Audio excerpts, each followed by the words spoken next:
चलिए स्टार्ट करते हैं हम लोग अपना नया टॉपिक इम्पोर्टेंट है हमारे इंटरनेशनल रिलेशन से। और जैसा कि आप लोगों को पता ही है कि भारत जो है आजकल एक सुपर पावर बनने की होड़ पे है ना। भारत की डिप्लोमेसी आप देख ही रहे हो, फॉरेन पॉलिसी देख रहे हो। पीएम से ज़्यादा अगर कोई इस वक्त चर्चाओं में रहता है तो हमारे विदेश मंत्री यानी कि एस जयशंकर जी रहते हैं। और वाकई वो हमारी डिप्लोमेसी यानी कि जो फॉरेन डिप्लोमेसी है उसको बढ़ाने के लिए बहुत ज़्यादा प्रयास कर रहे हैं, बहुत प्रयासरत हैं। और चूंकि आपने देखा ही है, अगर कहीं पर भी कुछ अच्छी चीज़ नज़र आती है तो भारत की फॉरेन डिप्लोमेसी में वो सारी चीज़ें नज़र आती हैं, भारत की पॉलिसी में यानी कि विदेश पॉलिसी में। तो वो इंटरनेशनल रिलेशन में ही हम लोगों का एक टॉपिक भी है फॉरेन पॉलिसी के बारे में। तो वो तो खैर इन सब चीज़ों में यहाँ पर कवर नहीं हो पाएगा, लेकिन आपको एक मोटा मोटा आइडिया उस चीज़ से मिलेगा। और यूनाइटेड नेशन में रिफॉर्म ये हमारे लिए बहुत इंपॉर्टेंट हो जाता है। जैसा कि आपको पता ही है कि G20 जो है 2023 में भारत ने होस्ट की थी, उसमें जो उनके 6 पिलर्स थे, जिसपे मतलब 6 जो थीम्स थी उनमें से एक थीम मल्टीलैटरलिज्म भी थी, यानी कि बहुपक्षीयतावाद। ठीक है, जिसका मेन मकसद था कि जो इंटरनेशनल ऑर्गेनाइजेशन है यानी कि ग्लोबल ऑर्गेनाइजेशन है उस पर रिफॉर्म करना। रिफॉर्म का मतलब ये है कि जो ग्लोबल साउथ है यानी कि जो डेवलपमेंट कंट्रीज हैं लाइक इंडिया या फिर अफ्रीकन कंट्री हैं, उनका रोल बढ़ाना। ठीक है, ताकि उनको क्या है, उनका जो रिप्रेजेंटेटिव्स हैं वो यूनाइटेड नेशन या फिर बड़े जो मल्टी ऑर्गेनाइजेशंस हैं उनमें जो है भारत का रिप्रेजेंटेटिव या उन विकासशील देशों का रिप्रेजेंटेटिव्स हो सके। तो उनमें से एक है यूनाइटेड नेशन सिक्योरिटी काउंसिल। इसमें हम पूरा जानेंगे, अच्छे से जानेंगे कि यूनाइटेड नेशन क्या है, क्योंकि ये हमारे इंटरनेशनल रिलेशन में भी एक टॉपिक है जब हम वहाँ पर इंटरनेशनल ऑर्गेनाइजेशंस के बारे में पढ़ेंगे।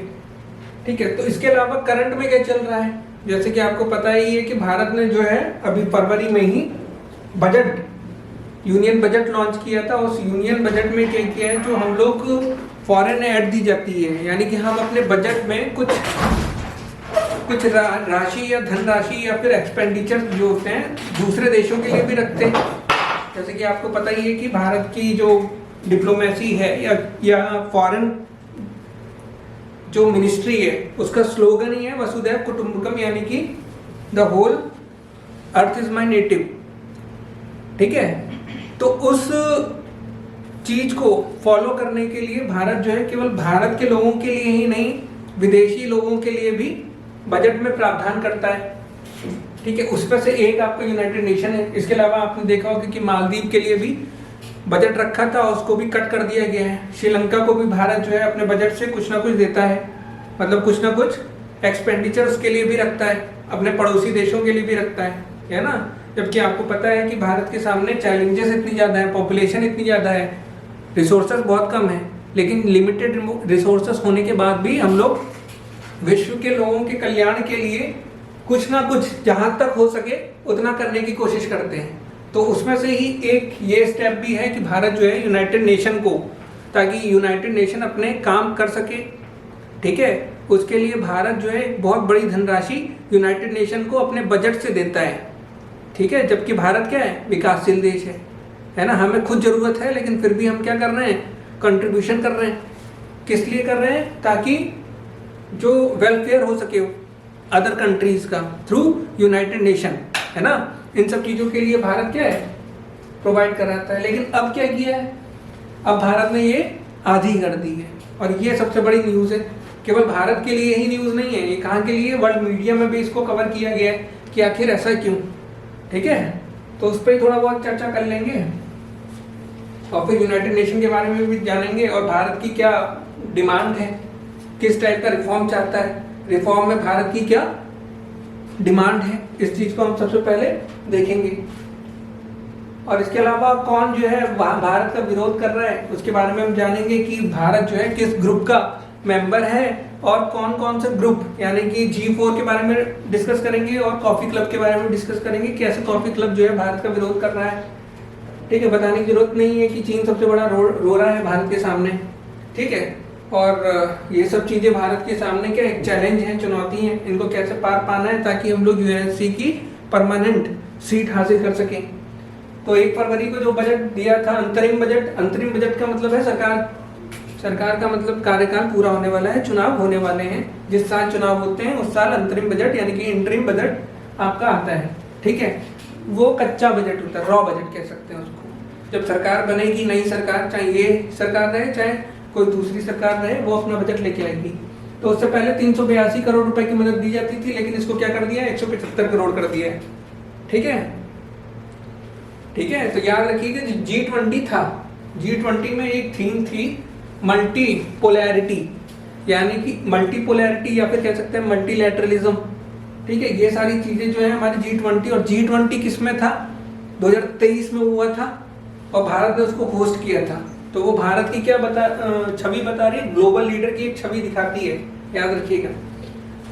तो 1 फरवरी को घोषित अंतरिम बजट में संयुक्त राष्ट्र में अपने योगदान को 50% से अधिक घटाने का ऐलान किया है। संयुक्त राष्ट्र में सुधारों की वकालत करने वाली भारत सरकार विशेष रूप से संयुक्त राष्ट्र सुरक्षा परिषद में प्रगति की कमी से निराश है। प्रगति की कमी से निराश है भाई हम लोग, ठीक है। मेन पॉइंट क्या है, प्रगति की कमी।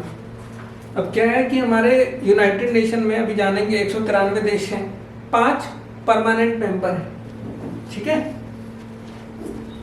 यूएन के एक हिस्से यूएनएससी में 5 स्थायी सदस्य हैं, अमेरिका, ब्रिटेन, चीन, रूस, फ्रांस, और 10 गैर स्थायी सदस्य हैं। इसके बारे में भी जानेंगे। यह वैश्विक शांति और सुरक्षा बनाए रखने के लिए जिम्मेदार है। दुनिया की सबसे अधिक आबादी वाला देश और 5वीं सबसे बड़ी अर्थव्यवस्था। अभी जल्दी मतलब 1 साल या फिर इस साल के अंत तक हम लोग 4थी अर्थव्यवस्था बन जाएंगे। यूएनएससी में स्थायी प्रतिनिधित्व के लिए प्रयास कर रहा है, इसमें सफल नहीं हो रहा है, ठीक है। 5 परमानेंट मेंबर हैं, 1 सीट बढ़ेगी अभी हाल ही में। उस सीट के लिए 4 दावेदार हैं, कौन कौन से होंगे उनकी बात करेंगे, और उन चारों दावेदारों को कौन कौन वीटो लगा रहा है या रोड़ा पैदा कर रहा है उनके सामने, उनकी भी बात की जाएगी। तो भारत संयुक्त राष्ट्र सुधारों पर जोर देने वाले G4 में शामिल है, उनमें से एक मेंबर भारत है। G4 में हमारे जर्मनी, जापान, भारत और ब्राजील है, ठीक है। दुनिया संयुक्त राष्ट्र की वर्तमान संरचना से भारत का यह असंतोष जापान, जर्मनी, ब्राजील जैसे अन्य देशों द्वारा साझा किया जाता है, ठीक है। यूनाइटेड नेशन की थोड़ी सी हिस्ट्री भी अब देखेंगे, वर्ल्ड हिस्ट्री में हम लोग पढ़ेंगे वहां पर हल्का सा, ठीक है। इन देशों का मानना है कि सुरक्षा परिषद सहित संयुक्त राष्ट्र को 21वीं सदी की बदलती वैश्विक शक्ति की स्थिति के अनुकूल होना चाहिए। तो यूनाइटेड नेशन से पहले इसका क्या नाम था, यूनाइटेड नेशन से पहले इसका पुराना नाम क्या था, किसी को पता है, किसी को आइडिया है? विश्लेषकों का कहना है कि भारत की ओर से $2 करोड़ की बजट में कटौती हालांकि प्रतीकात्मक है। प्रतीकात्मक का मतलब केवल ये अपना एक गुस्सा जाहिर कर रहा है कि भैया सुधार कीजिए वहां पर, ठीक है। तो इससे यूएन के संचालन को महत्वपूर्ण रूप से प्रभावित करने की उम्मीद नहीं है, क्योंकि यूएन का बजट $3.4 बिलियन है। बजट भारत की अर्थव्यवस्था, भारत की जीडीपी इतनी है, ठीक है। भारत की कितने 3.7 ही है, इससे $0.3 बिलियन आगे, ठीक है। तो उसमें $2 करोड़ अगर भारत नहीं दे रहा है तो उससे कोई इम्पैक्ट पड़ेगा नहीं, ठीक है।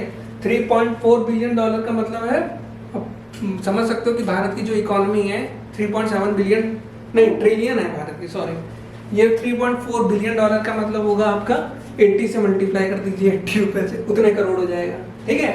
तो ये काफी ज्यादा बड़ा बजट है, 3.4 बिलियन, इतना भारत रक्षा बजट में अपना खर्च करता है, ठीक है। इसके बाद भी यह सुधारों की दिशा में प्रगति की कमी के प्रति भारत की हताशा को दिखाता है। रायसीना डायलॉग पढ़ लीजिएगा, रायसीना डायलॉग क्या था, ठीक है। वो भारत का बहुत बड़ा एक डायलॉग है, एक ऐसा प्लेटफॉर्म है जहां भारत जो है ऑफिशियली तरीके से जियोपॉलिटिक्स की बात करता है, रायसीना, ठीक है। तो वो भी आप पढ़िएगा, उसकी थीम से याद रखिएगा। के दौरान भारत के विदेश मंत्री जयशंकर ने संयुक्त राष्ट्र में सुधार की आवश्यकता पर जोर दिया है।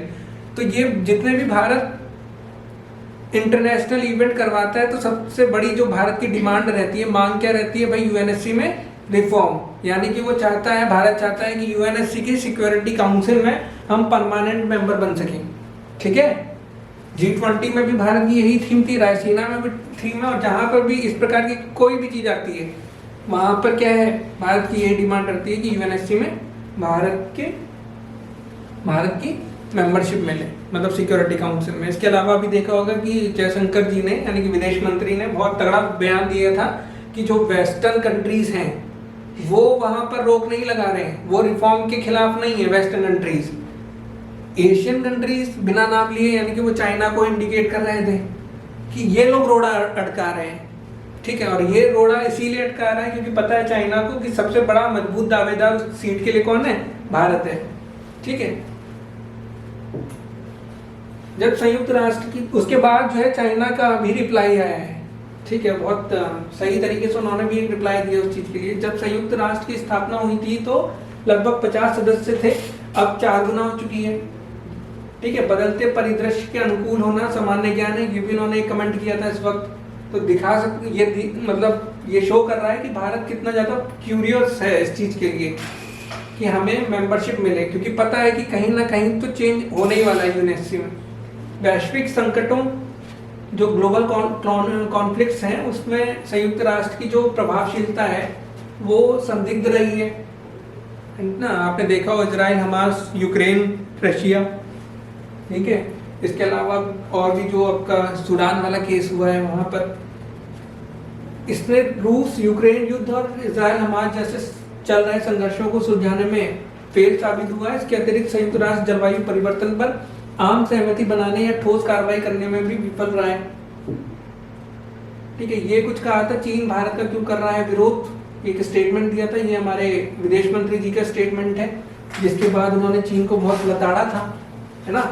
तो वहीं से ये कवायद स्टार्ट हो गई थी। एक पता ही है, भारत और चीन जो है एक दूसरे के कॉम्पिटिटर भी हैं, है ना, दोनों में ही प्रतिस्पर्धा रहती है। तो भारत ने जो है इस वक्त फंडिंग में कटौती कर दी है, यानी कि ये क्या कर रहा है, एक मैसेज दे रहा है। विशेषज्ञों ने ये यूएनएससी की स्थायी सदस्यता तक शांति रक्षा मिशनों को समाप्त करने का भी आह्वान किया है, यानी कि अब भारत का दूसरा कदम क्या हो सकता है, जो यूएन पीस कीपिंग फोर्सेस है उसमें सबसे ज्यादा कंट्रीब्यूशन कौन करता है, भारत करता है, ठीक है, उसको भी कम करना। तो उससे क्या होगा, हालत खराब हो जाएगी यूनाइटेड नेशन की। भारत जो है 4.1 ट्रिलियन अमेरिकी डॉलर जीडीपी के साथ दुनिया की 5वीं सबसे बड़ी अर्थव्यवस्था है। ये ट्रिलियन डॉलर है, ट्रिलियन में 1 ट्रिलियन में कितने जीरो होते हैं, क्वेश्चन आ सकता है, ऐसी बात नहीं, क्योंकि ट्रिलियन डॉलर की बात कर रहे हैं हम लोग, है ना। 5 ट्रिलियन डॉलर इकोनॉमी का टारगेट हमारा केंद्र में है और 1 ट्रिलियन डॉलर इकोनॉमी का टारगेट यूपी में है। और पूछ ले यही क्वेश्चन कि ट्रिलियन में कितने जीरो होते हैं, इतना नाम चल रहा है ट्रिलियन ट्रिलियन ट्रिलियन, भाई हम लोगों को भी नहीं पता था ट्रिलियन भी कुछ चीज होती है ना। 1 ट्रिलियन में 12 जीरो होते हैं और 10 ट्रिलियन में 13 होंगे, जाहिर सी बात है ना। तो भाई अमेरिका, अब देख लो यहाँ पर ये कितनी है, अमेरिका है 27.9 ट्रिलियन, यानी कि भारत की 4 है, तो अमेरिका की जीडीपी कितनी है, 27-28। चीन है 18, जर्मनी हमसे आगे है 4.7 और जापान 4.2। जल्दी इन दोनों को पीछे कर देंगे अपन लोग, जर्मनी और जापान कितना ही है, 4.7 4.2 है। 1-1.5 साल में ये दोनों खिसक जाएंगे, यहाँ पर आ जाएगा इंडिया तीसरी। देखो अमेरिका क्या है कि वो रुक चुका है, स्टैग्नेंट हो चुकी है, वहां से बहुत मुश्किल से वो 30 पे 28 पे पहुंच पाएगा या 29 पे पहुंच पाएगा बड़ी मुश्किल से, क्योंकि वहां विकास हो चुका है लगभग। चाइना और भारत में भी बहुत तेजी से गुंजाइश है। G4 संयुक्त राष्ट्र सुरक्षा परिषद में स्थायी सीटों के लिए एक दूसरे की बोली का समर्थन करते हैं और संयुक्त राष्ट्र के भीतर समूह का लक्ष्य उच्च मेज पर 1 सीट हासिल करना है। G4 के बारे में आपको मैंने बता ही दिया था, ठीक है। इसके अलावा क्या है कि यूएनएससी के जो नॉन परमानेंट मेंबर है, यानी कि टेम्परेरी मेंबर है, उसमें भारत जो है आखिरी बार 2020 में अध्यक्षता किया था, ठीक है। उस वर्ष एशिया प्रशांत श्रेणी के अंतर्गत भारत एकमात्र उम्मीदवार भी था। संयुक्त राष्ट्र शांति रक्षा बल में सबसे बड़ा योगदानकर्ता भारत है। 70 वर्षों में इतने लाख, 1 2 3 4 5 यानी कि 2 लाख से अधिक सैन्य और पुलिस कर्मियों को का योगदान दिया यूएन पीस कीपिंग में, ठीक है। जब हम लोग इंटरनल सिक्योरिटी पढ़ेंगे तो वहाँ पर बहुत सारे हमारे जो पैरामिलिट्री फोर्सेस हैं, CISF, CRPF, ठीक है, इन सब के बारे में पढ़ेंगे हम लोग। तो इनके जो ओवरसीज मिशन है, यानी कि भारत से बाहर फॉरेन डिप्लॉयमेंट है, उनके बारे में भी हम लोग पढ़ेंगे। ठीक है, इसके अलावा 6073 कर्मियों के साथ वैश्विक स्तर पर संयुक्त राष्ट्र शांति प्रयासों में तीसरा सबसे बड़ा सैन्य योग करता है। बांग्लादेश और नेपाल के जो यूएन पीस कीपर्स हैं वो ज्यादा है भारत के। अभी आपने देखा होगा एक इमेज बनी हुई थी, तो उसमें एक तरफ यहाँ पर जो है लड़कियों की, महिलाओं की बटालियन थी। तो वो पहली बार ऐसा हुआ था कि वर्ल्ड में केवल महिलाओं द्वारा ऑपरेटेड एक बटालियन जो है वो यूएन पीस कीपिंग फोर्स में आई थी, शामिल हुई थी। वो भारत की तरफ से थी और वो भारत का बहुत बड़ा मिशन था। लाइबेरिया में उनको डिप्लॉय किया गया, तैनात किया गया है। देखते हैं अगर बात होती कि नहीं होती इसमें। ठीक है, तो इसके अलावा पाकिस्तान भी है जो यूएन पीस कीपिंग में अपने फोर्स रखता है अपनी। इसके अलावा चाइना भी है, तो इनकी जो है 8वें नंबर पे पोजीशन है। ठीक है, डेवलप कंट्री नजर नहीं आएंगे यहाँ पर। और डेवलप कंट्री में देख सकते हो कि फ्रांस 587 कर्मियों का ही योगदान देता है और योगदान देने वाले शीर्ष 30 देशों में 28वें स्थान पर है। समझ रहे हैं, यूनाइटेड नेशन वहां पर जो है P5 यानी कि जो परमानेंट मेंबर हैं उसमें सारे डेवलप कंट्री हैं, लेकिन यहाँ पर देखिए डेवलप कंट्री कहाँ पर है, पीछे है। ठीक है, समझ रहे ना। ये भारत की जरूरत है, क्या कर सकते हैं। संयुक्त राष्ट्र में कितना बड़ा है भारत, वो देख लेते हैं। भारत का क्या योगदान है। 193 देश है यूनाइटेड नेशन में, यानी कि मान्यता प्राप्त कितने देश हैं विश्व में, 193। संयुक्त राष्ट्र जनरल, अभी इसमें अफगानिस्तान है कि नहीं है, 193 देशों में अफगानिस्तान है कि नहीं है? संयुक्त राष्ट्र जनरल असेंबली के मुताबिक फलस्तीन, इसका नहीं पता, फलस्तीन नहीं है। चलिए नहीं है फलस्तीन। संयुक्त राष्ट्र जनरल असेंबली के मुताबिक बजट में किसी देश की हिस्सेदारी इतना और इतने तक 22% से ज्यादा नहीं हो सकती और इतने से कम नहीं हो सकती। ठीक है, भारत की हिस्सेदारी केवल 1%, बहुत बड़ा अमाउंट नहीं है। अब यूनाइटेड नेशन के बारे में थोड़ा सा देख लेते हैं, इसका क्या हिस्टोरिकल बैकग्राउंड है। ये इंपॉर्टेंट हम लोगों के लिए, क्योंकि मेंस में ज्यादा क्वेश्चन पूछे जाते हैं। चर्चा में है तो आ सकता है, बिल्कुल आएगा। 1945 में इसकी स्थापना हुई थी। कब हुई थी? 24 अक्टूबर 1945। वर्तमान में सदस्यों की संख्या 193। जब बना था तब कितने थे? 50 थे। इससे पहले इसको लीग ऑफ नेशंस कहा जाता था। ठीक है, लीग ऑफ नेशंस, जो आपका पहला वर्ल्ड वॉर हुआ था। ठीक है, वर्ल्ड वॉर जब खत्म हुआ 1919 में, जब 1919 में खत्म हुआ तो वहां पे लोगों की क्या यानी कि देशों की एक मीटिंग हुई थी ताकि इस प्रकार के युद्ध, वर्ल्ड वॉर टाइप के युद्ध जो है ना हो। तो उसके लिए लीग ऑफ नेशन की स्थापना की थी। हालांकि ये फेल हो गई लीग ऑफ नेशंस। ठीक है, क्यों? क्योंकि वर्ल्ड वॉर 2 हुआ था, है ना। तो वर्ल्ड वॉर 2 हुआ था यानी कि लीग ऑफ नेशन क्या हो गई थी? फेल हो गई थी। तो कब बनी थी? 1919 में, क्योंकि वर्ल्ड वॉर खत्म हुआ था। वर्साई की संधि यानी कि ट्रीटी ऑफ वर्साई इंपॉर्टेंट है, उस दिन भी बताया था। ILO भी इसी से बना था, है ना। तो वहां पर ट्रीटी ऑफ वर्साई ये सबसे ज्यादा इंपॉर्टेंट हो जाती है। ठीक है, कहाँ सम्मेलन हुआ था ये इंपॉर्टेंट है आपका, सैन फ्रांसिस्को में हुआ था।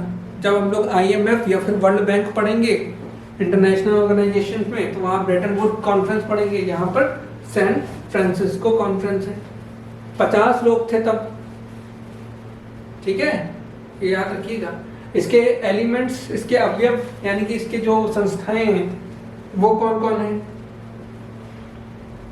6 मुख्य अंग हैं। ये बहुत ज्यादा इंपॉर्टेंट है, याद कर लेना सारे। ठीक है, एक है संयुक्त राष्ट्र महासभा यानी कि general assembly, United nation, UNGA United nation general assembly, सुरक्षा परिषद सिक्योरिटी काउंसिल, UN इकोसैक यानी कि इकोनॉमी एंड सोशल काउंसिल, संयुक्त राष्ट्र न्याय परिषद trusteeship council, international court of justice Hague में है, और संयुक्त राष्ट्र सचिवालय सेक्रेटरीट। ठीक है, ये 6 इसके एलिमेंट्स हैं, पार्ट है, इंपॉर्टेंट है, 6 के 6। इसके अलावा कौन से कोष और कौन से कार्यक्रम ये लॉन्च करता है ये भी इंपॉर्टेंट है। आपने देखा होगा, करंट में मिलते रहते हैं। यूनिसेफ है, ठीक है, इंटरनेशनल चिल्ड्रन फंड, 1946 में इसकी स्थापना हुई थी।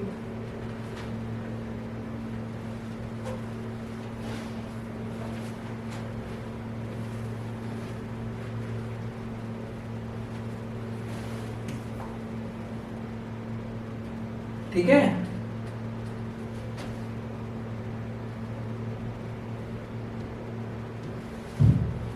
यूनिसेफ 1946, याद करना है ये कब स्थापना हुई है, 1946। यूएनएफपीए यानी कि फंड फॉर पॉपुलेशन फंड, ये आपका है 1969 में। UNDP, United Nation Development Programme, UNEP environment programme, ये आपका जो है यूनिसेफ, यूनिडेफ, यहाँ तक इसका जो हेडक्वार्टर है वो एनवाई है, न्यूयॉर्क, ठीक है। यूएनईपी और हैबिटेट का है आपका नैरोबी। मनी हाइस्ट वाली नैरोबी नहीं है, ये आपकी केनिया की कैपिटल है नैरोबी, ठीक है। फूड प्रोग्राम ये आपका इटली में आपका रोम। तो कब इसकी स्थापना हुई, कहाँ इसके हेडक्वार्टर है, ये जीके का है आपका, इंपॉर्टेंट हो जाता है, याद रखिएगा। हो सकता है इसी प्रकार का क्वेश्चन दे दें क्योंकि यूनाइटेड नेशन चल रहा है, और मिलाने को दे दें ये सब ईयर वाले, ठीक है। इसके अलावा जो है भारत के अलावा G4 में आपके कौन से थे, ब्राजील, भारत, जापान और जर्मनी, ठीक है। जापान जो है चौथी मतलब तो चौथी सबसे बड़ी अर्थव्यवस्था है जापान, और एशिया का कंट्री है वो, ठीक है ना। तो एशिया का चाइना भी मौजूद है। अगर एशिया का ही अगर कोई मेंबर जाएगा तो भारत की दावेदारी ज्यादा स्ट्रॉन्ग है, क्योंकि भारत की पॉपुलेशन ज्यादा है, इकोनॉमी भी 5वें नंबर पे है ना, तो इसलिए जापान का नंबर कम है। कंपटीशन किसके बीच में, भारत और जर्मनी के बीच में, ठीक है। ब्राजील के भी बीच में, लेकिन उसकी इकोनॉमी ज्यादा स्ट्रॉन्ग नहीं है, और उसके जो वो हैं ध्रुव विरोधी देश वो भारत से भी ज्यादा है उसके, ठीक है। वहीं के जो साउथ अमेरिकन कंट्रीज हैं उसकी लेग पुल करने वाले उसके ही पड़ोसी देश हैं, ठीक है। तो भारत है और जर्मनी दोनों में ही टक्कर है, भारत और जर्मनी में। इसके अलावा इन G4 की सदस्यता को रोकने के लिए, परमानेंट मेंबरशिप को रोकने के लिए एक दूसरा क्लब भी है, कॉफी क्लब, ठीक है। कॉफी क्लब के जो मेंबर्स हैं इसमें 13 देश हैं, 13 कंट्रीज। ये सब इंपॉर्टेंट है आपके ऐसे के लिए, याद रखिएगा। यूएनएससी वाला केवल मेंस में ही नहीं आएगा, ऐसे में भी आ सकता है, ठीक है। ऐसे में भी इंपॉर्टेंट है, याद रखिएगा। कॉफी क्लब में 13 कंट्री हैं, 13 की 13 के बारे में हमें पढ़ना नहीं है।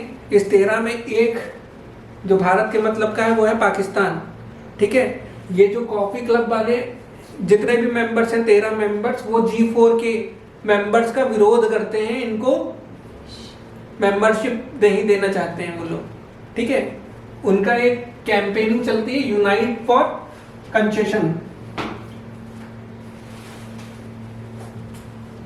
नहीं यूनाइटिंग फॉर कॉन्सेंसस, ठीक है। यूनाइटिंग फॉर कॉन्सेंसस, कॉन्सेंसिंग भी चल रहा है या फिर कॉन्सेंसस भी कह सकते हो, ठीक है। ये इनका कैंपेनिंग चलता है और उसी को पॉपुलरली हम लोग कॉफी क्लब कहते हैं। इसमें 13 मेंबर्स हैं, ठीक है, 13। और इसमें हमारे मतलब का कौन है, पाकिस्तान। इसमें टर्की भी है, इटली भी है, और कौन कौन है आपका, साउथ कोरिया भी है। लेकिन सारे हमें नहीं पढ़ना है, हमें इतना पता है जो हमारा विरोध कर रहा है वहां पर कौन कर रहा है, पाकिस्तान। तो पाकिस्तान इसमें से एक है, ठीक है। ये लोग नहीं चाहते कि यूएनएससी यानी कि यूनाइटेड नेशन में सुधार हो, और पाकिस्तान ये बिल्कुल नहीं चाहता अगर सुधार हो तो भारत उसका मेंबर बने परमानेंट, ठीक है। ऐसी G4 के बाद जब ये लोग पहुंच जाएंगे, परमानेंट मेंबर बन जाएंगे, तो इसके अलावा भी एक ग्रुप होगा, ठीक है, दूसरा ग्रुप होगा G7 G6 करके ऐसे है एक ग्रुप, वो दावेदारी करेंगे। तो उनके खिलाफ भी क्या एक कॉफी क्लब ऐसी बना होगा विरोध करने के लिए। जब तक इनको नहीं साध लेता कोई देश, यानी कि कॉफी क्लब में जितने भी मेंबर हैं इनको मना नहीं लेता, तब तक बड़ा मुश्किल रहेगा वहां पर दावेदारी के लिए, ठीक है। ऊपर से वहां पर P5 में चाइना भी है, ठीक है। तो भारत के खिलाफ तो सबसे बड़ा रोड़ा वही है, ठीक है। इसके अलावा परमानेंट तो 5 मेंबर्स होते हैं यूनाइटेड नेशन में, सिक्योरिटी काउंसिल में सबसे इंपॉर्टेंट सिक्योरिटी काउंसिल ही है। और 10 जो है आपके नॉन परमानेंट मेंबर्स होते हैं, उनका हर 2 साल में चुनाव होता रहता है, चेंज होते रहते हैं, हर 2 साल में सदस्य बदलते रहते हैं। तो 5 मेंबर्स तो हम लोगों को पता ही है, China, France, Russia federation, Russia, United kingdom और यूनाइटेड स्टेट्स। इसमें ध्यान रखिए कनाडा नहीं है, बहुत कंफ्यूज करते हैं लोग। तो 10 नॉन परमानेंट मेंबर कौन हो जाते हैं वो इंपॉर्टेंट है इस बार के लिए, ठीक है। क्वेश्चन पूछे जाते हैं और इस बार हो सकता है कि पूछा जाए। इक्वाडोर है, इक्वाडोर आपका साउथ अमेरिका में, साउथ अमेरिका में है ना इक्वाडोर, पहली बार नाम सुना होगा ना, मैंने भी कभी इसका पहली बार ही नाम सुना था पेपर में। एक आया था क्वेश्चन कि गैलापेगोस आइलैंड कहाँ है, किस देश में? गैलापेगोस भाई इक्वाडोर में था, अपन को नहीं आता था, ठीक है। लेकिन वो गैलापेगोस यानी कि गैलापेगोस का नाम सुना होगा आप लोगों ने बायो में, जब जनरल साइंस में आपने वो पढ़ा होगा, डार्विन का नाम सुना है भाई? ओरिजिन ऑफ स्पीसीज एक बुक है बहुत फेमस, 1859 में बनाई लिखी थी, पब्लिश की थी उसने बुक, ओरिजिन ऑफ स्पीसीज, ठीक है, जिसमें वो वाली थ्योरी है, survival to be fittest, fittest to be survival, और नेचुरल हैबिटेट की जो थ्योरी दी गई है, यानी कि ओरिजिन ऑफ स्पीसीज बुक में, वो जो उसने रिसर्च की थी वो गैलापेगोस आइलैंड उसमें ही की थी सारी अपनी रिसर्च। तो वो क्वेश्चन पूछ लिया गया था कि कहाँ पर है यूपीएससी में। इक्वाडोर, क्विटो इसकी कैपिटल है। फिर गुयाना भी आपको वहीं पर है साउथ अमेरिका में। जापान सबको पता है। माल्टा आपका यूरोपियन कंट्री है, ठीक है। इसने केस कर दिया था यूनाइटेड, नहीं इसने नहीं किया था, इसने किया था कि मार्शल ने किया था। मोजाम्बिक चर्चाओं में है, भारत बहुत रिलेशन बना रहा है मोजाम्बिक से, मपूतो कैपिटल है, याद रखिएगा, अफ्रीकन नेशन है। रिपब्लिक ऑफ कोरिया यानी कि साउथ कोरिया, दक्षिण कोरिया, ये उत्तर कोरिया नहीं है, ठीक है। इसकी राजधानी सियोल है। सिएरा लियोन ये आपका अफ्रीकन कंट्री है, वेस्टर्न अफ्रीकन, इसकी कैपिटल है free town. Slovenia European country है। स्विट्जरलैंड आपका सब जानते हैं। तो ये 10 के 10 मेंबर याद कर लीजिएगा, इस बार इंपॉर्टेंट है यूनाइटेड नेशन, ठीक है। तो ये आपका यूनाइटेड नेशन है। यहाँ पर आपने जाना कि भारत क्यों इतना पीछे पड़ा हुआ है यूनाइटेड नेशन के, ठीक है, क्योंकि वीटो की जो पावर चाहिए वो परमानेंट मेंबर्स के पास है, वो हमारे पास नहीं है। As a non permanent member कुछ भी लाओ वो वीटो लगा दिया जाता है उनके द्वारा, P5 द्वारा, ठीक है। तो ये आपका आज का टॉपिक है पूरा यूनाइटेड नेशन। ये आपका इंटरनेशनल रिलेशन जब हम पढ़ेंगे वहाँ पर भी बहुत जरूरी हो जाता है, वहाँ पर भी पढ़ना है और इस बार क्वेश्चन आएगा, ठीक है, जहाँ तक मेरा ख्याल है। और ऐसे में भी आ सकता है, आता है क्वेश्चन,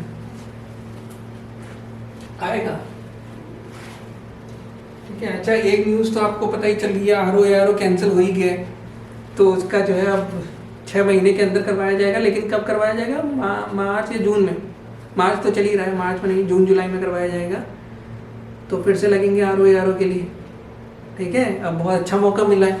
अगर किसी के 50 नंबर आ रहे थे तो 50 तो लाना ही है, अब उससे बढ़ाने हैं 20-25 नंबर। 80 आ रहे हैं तो 100 लेके आना है, 100 आ रहे थे तो 120-25 लेके आना है, 120 ला रहे हैं तो 125-30। अब 140 तो ला नहीं पाएगा कोई, कितना भी बढ़िया टॉपर क्यों ना हो, है ना। यानी कि जितने मतलब मार्क्स आ रहे थे हमारे, उससे तो ज़्यादा लाना ही है, ये टारगेट होना चाहिए, ठीक है। तो ये सब चीज़ें हम करेंगे, इसकी तैयारी फिर से। और कुछ है? कोई एग्ज़ाम आ रहा है अभी? यूपीएससी का है, फॉर्म भर लिया आप लोगों ने? भर लीजिएगा, आज कल लास्ट डेट है यूपीएससी की। फिर मत कहिएगा कि सर लास्ट डेट निकल रही है, ठीक है। यूपीएससी का भरिए। अब इन सब चीज़ों से बचने का हमारे पास अब कोई बहाना नहीं है। अब जब तैयारी करने आ ही गए हो, अपने आप में ये बहुत बड़ा डिसीजन है तैयारी करना यूपीएससी की।